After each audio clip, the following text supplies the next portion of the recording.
doggy, little mascot. Um, okay, Talia, so good to see you again. Happy Friday. Happy And Friday. I wanted to ask about, because I've seen it everywhere on LinkedIn, Emma Stratton's book. What did you think about it?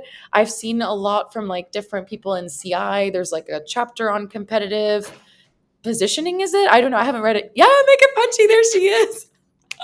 You just How happened is to be it? here. I didn't even know that you're going to ask me about it, but like it's literally here, just like within reach. That's amazing. Are you finished reading it? Like, are you finished Yeah. reading it? Or It's cool. it's such a great book. So there's I think so I like Emma's stuff for like a couple of reasons, and I think like one of them for sure, and I think um as I'm kind of like reading through the book, it almost sounds, like, so it's almost like when people read, I think, obviously awesome by April, like it just Yeah. clicked and it made sense. And they were like, okay, like my intuition was kind of like that. Like I always also used to hate positioning statements. And then this expert is saying that they make no sense. So, Yeah. yes, like I I feel feel so validated. validated. I feel so Yeah. seen.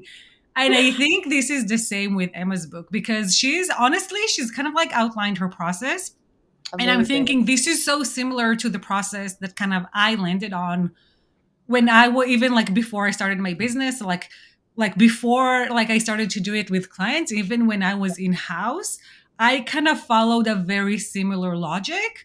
So I think folks, product marketers would also kind of like similarly to April's book, they are gonna feel seen Yeah. when they read this book. They're like, That's so I sweet. know, I knew it. Like they were like, I knew it. And I didn't, like I didn't want to call BS. I wasn't sure, but like, Yeah. yes, like she's doing it.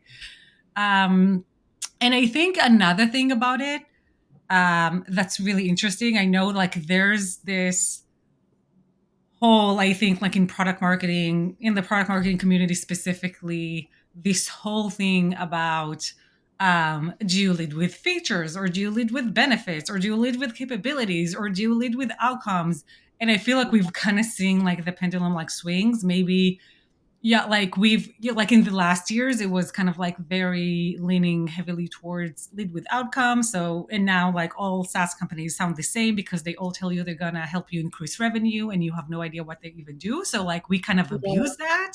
But then there's this like whole, also like leading with feature approach that I think it doesn't always make sense. I appreciate when people are calling out what, like other things that don't make sense either, but Yeah. I also think that like leading with features necessarily isn't like the most like the smartest approach, or I think maybe it's I suitable for remember. some companies or for some products, not for others. It's Yeah. so it so depends on what you're selling. Um and I think Emma is not saying lead with features, right? Like she never said that, by the way. Like it's not new. She never said that. It's just now that it's in a book, Yeah. um, which That's so cool though. and I think that this is a voice that we also need to hear because yes, we don't want to abuse the we're gonna help you increase revenue and like triple ROI when no one can put their finger on what that is, but also leading all the time with features doesn't always make sense. So I love that she's another voice that gives you another option and another way of looking at things. And then I Yeah. think each of us, even when I'm using my own templates, I always change them. So like there isn't one silver bullet Thing. that we can pick and take and it applies to everything. And we just need to get used to that and accept it and be okay with it and move on and just, understand that, for some cases this is a great approach, for some it makes little like no sense and like Yeah. maybe we want to think about things differently. And I think lastly, the fact that she even talks about competitive in her messaging, to me that's like music to my ears because Yeah. How would that feel?